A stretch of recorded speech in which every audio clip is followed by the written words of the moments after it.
Good evening students. आज का जो हमारा टॉपिक है वो है बीएससी सेकंड ईयर बायो के लिए। टॉपिक अपना रहेगा रिप्रोडक्टिव सिस्टम यानी जनन तंत्र और उसका पार्ट नंबर पढ़ेंगे आज हम 14 नंबर। सब्जेक्ट अपना रहेगा जूलॉजी और हम पढ़ रहे थे इसके अंदर 13 पार्ट के अंदर हमने पढ़ा था एक्सटर्नल जेनेटाइल ऑर्गन से पहले का पार्ट ग्राफियन फॉलिकल्स।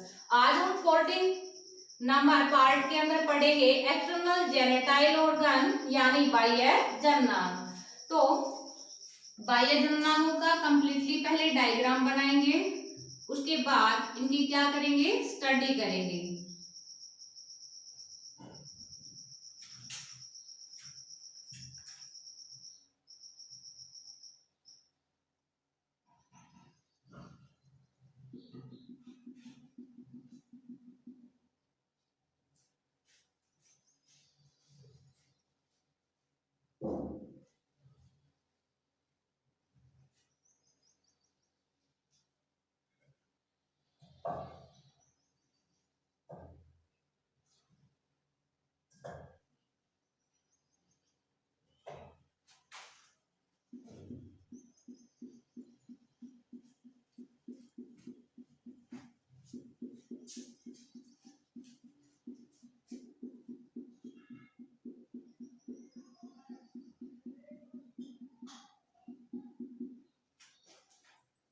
ये होता है क्लाइटोरिस।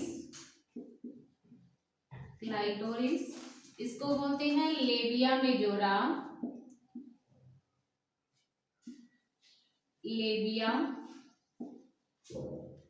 मेजोरा और इसको बोलते हैं लेबिया माइनोरा। लेबिया माइनोरा ये है एनस।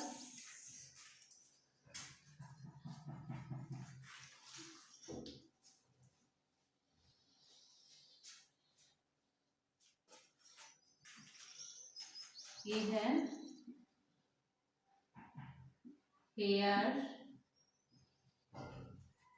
अब देखिएगा हम पढ़ेंगे 14 नंबर के अंदर एक्सटर्नल जेनेटाइल ऑर्गन। पहले तो एक्सटर्नल जेनेटाइल ऑर्गन की हमने पिछली क्लास के अंदर डेफिनेशन पढ़ी थी कि फीमेल के जितने भी बाह्य जननांग होते हैं उसको संयुक्त रूप से भग या वल्बा बोला जाता है। अब इनको एक्सटर्नल जेनेटाइल ऑर्गन या भग या वल्बा को 3 पार्ट्स के अंदर डिवाइड किया था। First of clitoris. Clitoris clitoris second labia majora. Labia majora third labia minora. अब देखिएगा एक्सटर्नल जेनेटाइल ऑर्गन को 3 पार्ट्स यानी 3 भागों के अंदर अपन डिवाइड करके इसकी क्या करेंगे, स्टडी करेंगे। First of clitoris. क्लाइटोरिस आपको ये जो स्ट्रक्चर दिखाई दे रही है किसकी है, क्लाइटोरिस की। क्लाइटोरिस क्या होता है, मैल के सीसन के समजात अवशेषी अंग होता है। क्लाइटोरिस क्या होता है, मैल के सीसन के समजात अवशेषी अंग होता है जिस पर स्पर्श कणिकाओं की अत्यधिक संख्या पाई जाती है। ये स्पर्श कणिकाएं फीमेल के अंदर मैथुन के समय उत्तेजना उत्पन्न करने का क्या करती है, कार्य करती है। ध्यान रखिएगा क्लाइटोरिस क्या होता है, मेल के सीसन के समजात अवशेषी अंग होता है जिस पर स्पर्श कणिकाओं की संख्या क्या पाई जाती है, अधिक पाई जाती है। ये स्पर्श कणिकाएं मैथुन के समय फीमेल के अंदर क्या करती है, उत्तेजना उत्पन्न करने का कार्य करती है। सेकंड देखिएगा लेबिया मेजोरा। लेबिया मेजोरा क्या होता है, वेजाइना के बाहर की ओर बड़ी 2 होंठ के समान उभरी हुई संरचनाएं पाई जाती है, एक इधर की ओर एक इधर की ओर। इन बड़ी होंठ के समान उभरी हुई संरचनाओं को लेबिया मेजोरा कहा जाता है। थर्ड पार्ट रहेगा लेबिया लेबिया माइनोरा। तो लेबिया माइनोरा क्या होता है, इस लेबिया मेजोरा के अंदर की ओर छोटी होठ के समान उभरी हुई संरचनाएं पाई जाती है। इस छोटी होठ के समान उभरी हुई संरचना को लेबिया माइनोरा कहा जाता है। ठीक है, और वेजाइना के चारों ओर क्या प्रेजेंट होते हैं, हेयर्स। ठीक है, इसी के साथ एक्सटर्नल जेनेटाइल ऑर्गन कंप्लीट होता है। आगे हम बात करेंगे फीमेल रिप्रोडक्टिव सिस्टम के 6 नंबर पार्ट, एसेसरी ग्लैंड यानी सहायक ग्रंथियां।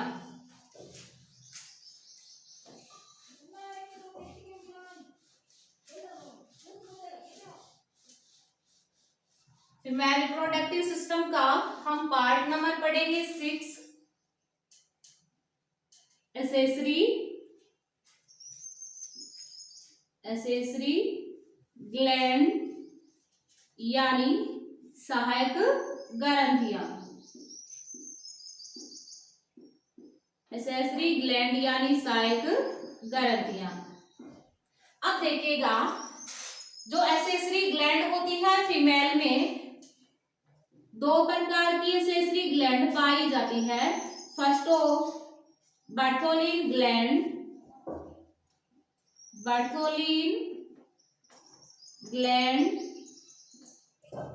Second breast gland. Accessory gland की बात कर रहे हैं किसके अंदर, फीमेल रिप्रोडक्टिव सिस्टम का पार्ट नंबर 6, एसेसरी ग्लैंड यानी सहायक ग्रंथियां। जितनी भी फीमेल है, यानी जो फीमेल है उसके अंदर कितनी ग्रंथियां पाई जाती है, ये हम बात कर रहे हैं मनुष्य जाति के फीमेल की। तो मनुष्य जाति की जो फीमेल है उसके अंदर 2 एसेसरी ग्लैंड पाई जाती है। First Bartholin gland, second breast gland. अब देखिएगा बर्थोलिन ग्लैंड क्या होती है, यानी बर्थोलिन ग्रंथि होती क्या है। वेजाइना के दोनों ओर एक एक सेम के बीज के आकार की क्या पाई जाती है, ग्रंथि पाई जाती है। यानी आपने किडनी देखी है, किडनी का शेप किसके समान होता है, सेम के बीज के समान। तो उसी प्रकार वेजाइना के दोनों ओर एक एक सेम के बीज के आकार की ग्रंथि पाई जाती है। इस ग्रंथि को क्या नाम देते हैं, बर्थोलिन ग्लैंड कहा जाता है। इस ग्रंथि को क्या नाम देते हैं, बर्थोलिन ग्लैंड कहा जाता है। इस बर्थोलिन ग्लैंड के द्वारा चीखने और क्षारीय द्रव का स्त्रावण किया जाता है। बर्थोलिन ग्लैंड के द्वारा चीखने और क्षारीय द्रव का क्या किया जाता है, स्त्रावण किया जाता है। यह जो चीखना और क्षारीय जो द्रव होता है, ये वेजाइनल पथ को चीखना, क्षारीय और नम बनाए रखता है, ताकि कोपुलेशन यानी मैथुन की क्रिया आसानी से संपन्न हो जाए। तो इसी के साथ बर्थोलिन ग्लैंड कंप्लीट होती है। सेकंड हम बात करते हैं किसकी, ब्रेस्ट ग्लैंड की।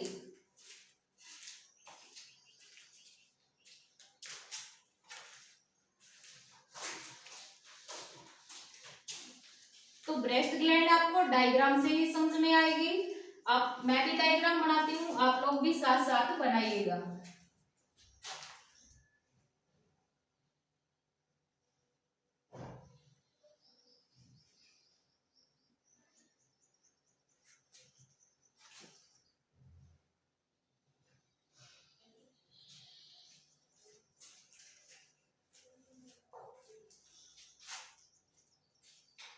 इधर ये मसल्स बनाएंगे।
आप भी डायग्राम बनाइए ब्रेस्ट ग्लैंड का।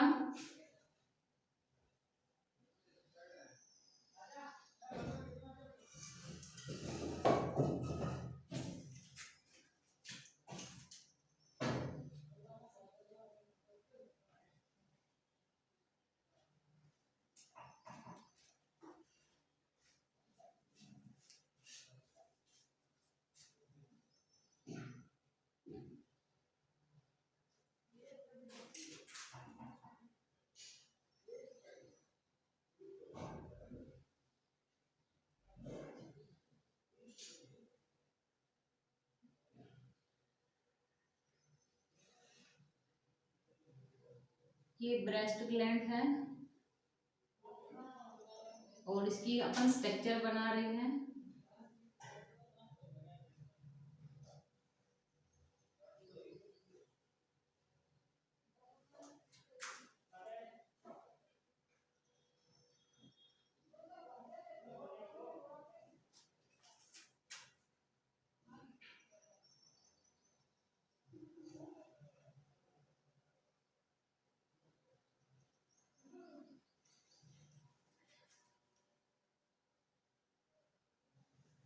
प्रत्येक लोब के अंदर इस प्रकार अंगूर के गुच्छे के समान संरचनाएं अपन को दिखाई देती है।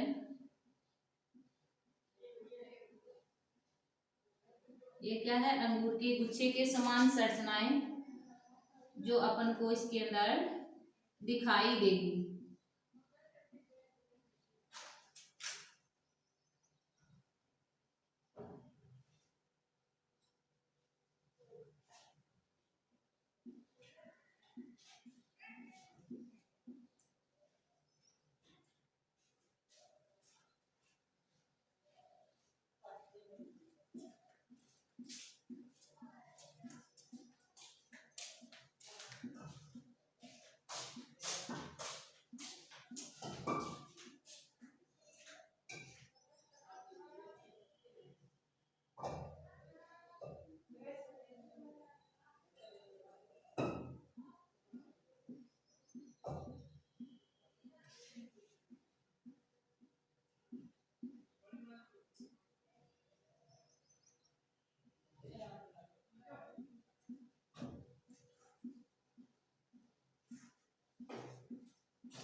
इस प्रकार के बीच बीच में क्या बना है? ये कनेक्टिव टिश्यू।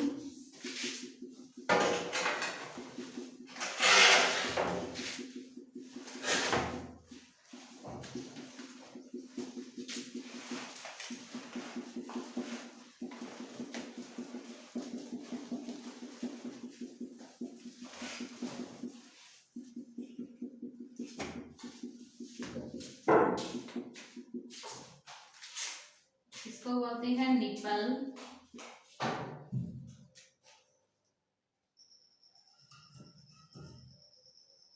इसको बोलते हैं एरोला।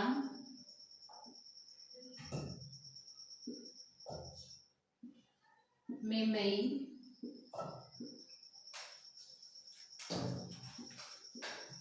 ये है lobe of connective tissue. Lobes of connective tissue.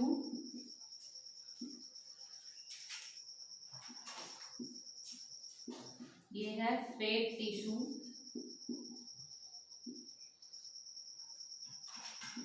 ये है मिल्क ग्लैंड। Milk gland.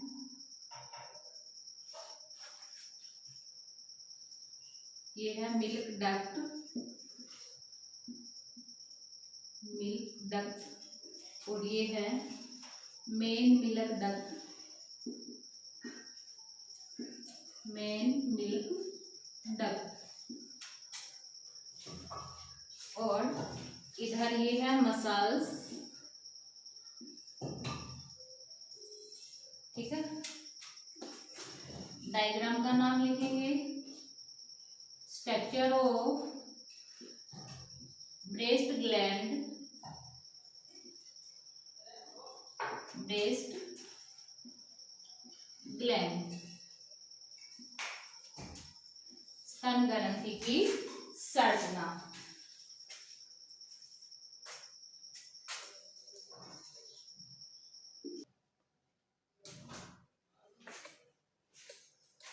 आगे देखिएगा, ये है स्ट्रक्चर ऑफ ब्रेस्ट ग्लैंड। आप सभी जानती हो कि मादाओं के अंदर, मनुष्य जो जाति है उसकी मादाओं यानी फीमेल के अंदर क्या पाई जाती है, फीमेल के अंदर एक जोड़ी क्या पाई जाती है, ब्रेस्ट ग्लैंड पाई जाती है।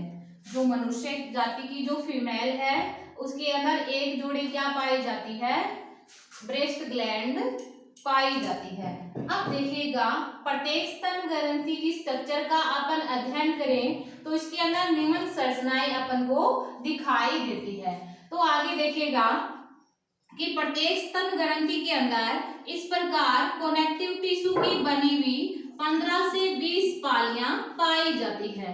प्रत्येक स्तन ग्रंथि के अंदर इस प्रकार कनेक्टिव टिश्यू की बनी हुई क्या पाई जाती है, 15 से 20 पालियां पाई जाती है, जिन्हें लोब्स ऑफ कनेक्टिव टिश्यू कहा जाता है, यानी संयोजी ऊतक की पालियां कहा जाता है। इन पालियों के बीच बीच में पीले रंग का वसीय ऊतक बना रहता है, यानी कनेक्टिव टिश्यू की बनी हुई जो 15 से 20 पालियां होती है उसके बीच बीच में क्या बना रहता है, पीले रंग का वसीय ऊतक बना रहता है, जिनको फेट टिश्यू कहा जाता है। अब अपन देखेगा, प्रत्येक लोब्स की स्ट्रक्चर का अध्ययन करें तो प्रत्येक लोब के अंदर इस प्रकार अंगूर के गुच्छे के समान, किसके समान, अंगूर के गुच्छे के समान,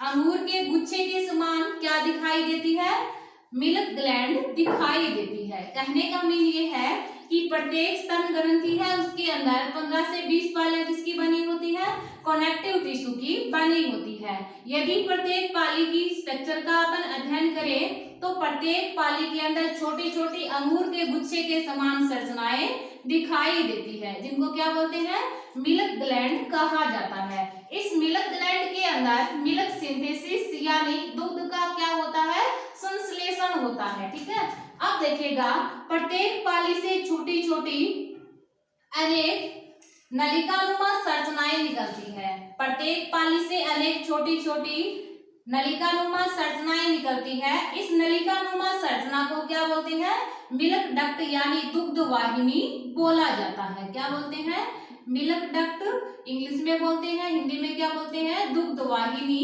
बोला जाता है। ठीक है, अब देखिएगा, प्रत्येक पाली से कई छोटी छोटी मिल्क डक्ट यानी दुग्ध वाहिनी निकल करके ये आपस में मिलकर के एक मुख्य नलिकानुमा संरचना का निर्माण करती है। इधर से आप देख सकते हैं, इधर से ये निकल रही है, इधर से ये निकल रही है, आपस में मिल रही है एक नलिकानुमा संरचना के द्वारा। यानी कहने का मीन ये है कि ये जो मिल्क डक्ट होती है छोटी छोटी, ये आपस में मिलकर के एक मुख्य नलिकानुमा संरचना का निर्माण करती है। इस मुख्य नलिकानुमा संरचना को मेन मिल्क डक्ट कहा जाता है। ये मेन मिल्क डक्ट जो होती है वो स्तन के यानी ब्रेस्ट ग्लैंड के निपल भाग के अंदर खुलती है। अब देखिएगा, निपल क्या होता है, ब्रेस्ट ग्लैंड का उभरा हुआ भाग, ब्रेस्ट ग्लैंड का उभरा हुआ भाग क्या कहलाता है, उभरा हुआ भाग क्या कहलाता है, निपल कहलाता है। ध्यान रखिएगा, ब्रेस्ट ग्लैंड का उभरा हुआ भाग क्या कहलाता है, निपल कहलाता है। निपल के आसपास का जो पार्ट होता है वो गहरा और पिगमेंटेड होता है, जिसको एरोला मेमई कहा जाता है, यानी स्तन परिवेश, क्या बोलते हैं इसको, स्तन परिवेश कहा जाता है। याद रखिएगा कि निपल के जो आसपास का जो क्षेत्र होता है वो क्या होता है, गहरा और पिगमेंटेड यानी वर्णकित दिखाई देता है, जिसको क्या बोलते हैं, एरोला मेमई यानी स्तन परिवेश कहा जाता है। ठीक है, अब देखिएगा, स्तन ग्रंथि के विकास के लिए एस्ट्रोजन, प्रोजेस्टेरोन, ऑक्सीटोसिन और इसके अलावा प्रोलैक्टिन हार्मोन जिम्मेदार होते हैं। स्तन ग्रंथियों के विकास के लिए कौन कौन से हार्मोन, उत्तरदायी होंगे। एस्ट्रोजन, इसके अलावा प्रोजेस्टेरोन, इसके अलावा ऑक्सीटोसिन,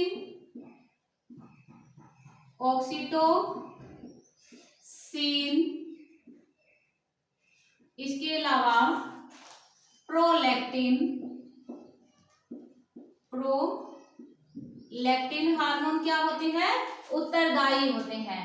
तो स्तन ग्रंथियों के विकास के लिए कौन कौन से हार्मोन उत्तरदायी होते हैं, एस्ट्रोजन, प्रोजेस्टेरोन, ऑक्सीटोसिन और प्रोलैक्टिन हार्मोन उत्तरदायी होते हैं।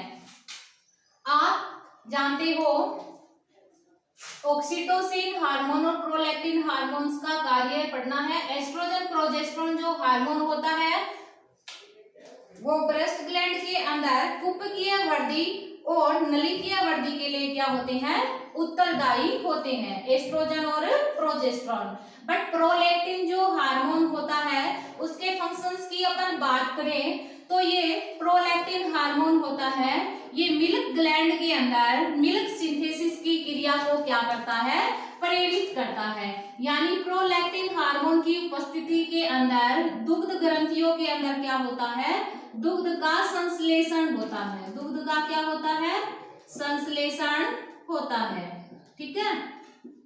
अब देखिएगा कि ऑक्सीटोसिन हार्मोन का कार्य क्या है। कौन से हार्मोन का, ऑक्सीटोसिन हार्मोन का कार्य क्या है। तो ऑक्सीटोसिन हार्मोन के फंक्शंस की अपन बात करें तो वो देखिएगा कि जो ऑक्सीटोसिन हार्मोन क्या करता है, डिलीवरी के तुरंत पश्चात यानी प्रसव के तुरंत पश्चात ऑक्सीटोसिन हार्मोन क्या करेगा, पहले तो ये देखिए कि जब नवजात शिशु इस ब्रेस्ट ग्लैंड के निपल भाग को सक करता है यानी चूसता है तो इसमें उपस्थित संवेदनांग उद्दीपित हो जाते हैं और इन संवेदनांगों के द्वारा दिया गया संदेश नरोपथ के द्वारा न्यूरोहाइपोफाइसिस में पहुंचता है, जिसके कारण ये ऑक्सीटोसिन हार्मोन का क्या करती है, स्त्रावण करती है। अब ये ऑक्सीटोसिन हार्मोन क्या करता है, कुपिकाओं के चारों ओर उपस्थित कौन सी कोशिकाएं, मायोएपिथेलियल सेल, कौन सी कोशिका, मायोएपिथेलियल सेल के अंदर कॉन्ट्रैक्शन यानी स्कुंसन की क्रिया को प्रेरित करता है। किसके अंदर, ध्यान रखिएगा ऑक्सीटोसिन जो हार्मोन होता है वो कुपिकाओं के चारों ओर प्रेजेंट मायोएपिथेलियल सेल के अंदर कॉन्ट्रैक्शन यानी स्कुंसन की क्रिया को प्रेरित करता है, जिसके कारण जो मिल्क होता है वो निपल भाग से बाहर निकलना प्रारंभ हो जाता है। दोनों हार्मोनों में कंफ्यूजन रहता है। प्रोलैक्टिन ध्यान रखिएगा मिल्क ग्लैंड के अंदर मिल्क सिंथेसिस की क्रिया के लिए उत्तरदायी होता है, यानी दुग्ध जो ग्रंथियां होती है उसमें दुग्ध संश्लेषण की क्रिया के लिए कौन उत्तरदायी होता है, prolactin. But oxytocin hormone myoepithelial cell के अंदर कॉन्ट्रैक्शन यानी स्कुंसन की क्रिया को प्रेरित करेगा, जिसके कारण जो मिल्क होता है वो निपल भाग से बाहर निकलना प्रारंभ हो जाता है। कहने का मीन ये है कि प्रोलैक्टिन दुग्ध ग्रंथियों में दुग्ध संश्लेषण की क्रिया के लिए उत्तरदायी होता है, बट ऑक्सीटोसिन हार्मोन दुग्ध स्त्रावण की क्रिया के लिए क्या होता है, उत्तरदायी होता है। ठीक है। अब देखिएगा जितने भी गाय भैंस जो होते हैं जो मिल्क का प्रोडक्शन करते हैं यानी जो मिल्क देते हैं, उनमें दूध यानी मिल्क प्रोडक्शन के लिए उनको ऑक्सीटोसिन हार्मोन का क्या दिया जाता है, इंजेक्शन दिया जाता है। ठीक है।